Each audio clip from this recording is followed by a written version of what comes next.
আমি ও বাড়িতে গিয়েছিলাম। দাদা খুব ভেঙে পড়েছে জানো তো।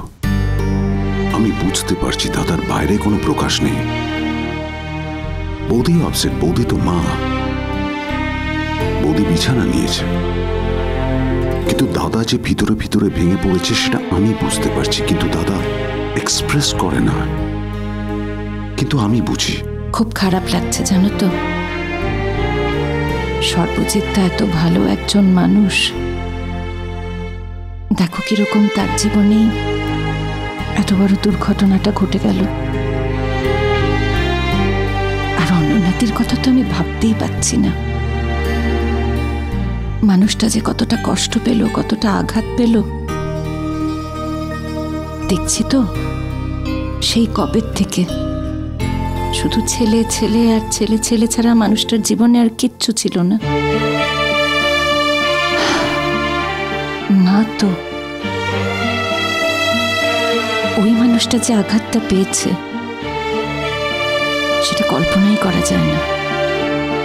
সেই ছেলে যখন কোল ফাঁকা করে চলে যায় তখন যে কি অবস্থা হয় সেটা শুধু মায়েরাই বুঝতে পারে। কিন্তু এর জন্য দোষী কে বলো তো কমলিনী? বৌদি তো মা। বৌদির তো প্লুটোকে আর একটু বোঝা উচিত ছিল। আমার সঙ্গে যে প্লুটোর দূরত্ব তৈরি হয়েছিল সেটাও তো বৌদির জন্য।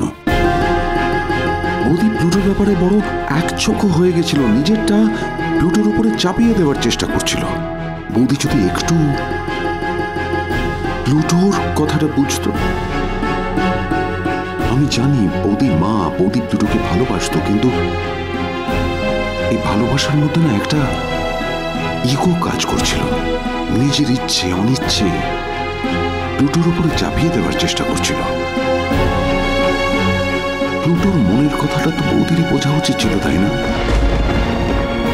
এখন উনি যা যা বলছেন সেজন্য ওনার উপর আমি আর রাগ করছি না। বেচারি কি করবেন বলো তো, এই অবস্থায় কি আর কারোর মনে ঠিক থাকে? শুধু একটা কথা আমাকে বলো তো, উনি যদি এখন থানা পুলিশ করেন তাহলে কি আমার মিঠির কোনো ক্ষতি হবে? না, আমার মিঠিটার মনও তো খুব দুর্বল, এই সময় এত কিছু আর সামলে উঠতে পারবে না। আমি আমার জন্য ভাবছি না, আমি শুধুই ওর জন্য ভাবছি। দেখো, থানা পুলিশ হবে, সুইসাইড কেস, ইনকোয়ারি তো হবে। এর উপরে যদি বৌদি কমপ্লেন করতে যায় তাহলে বৌদি নিজে ফেঁসে যাবে।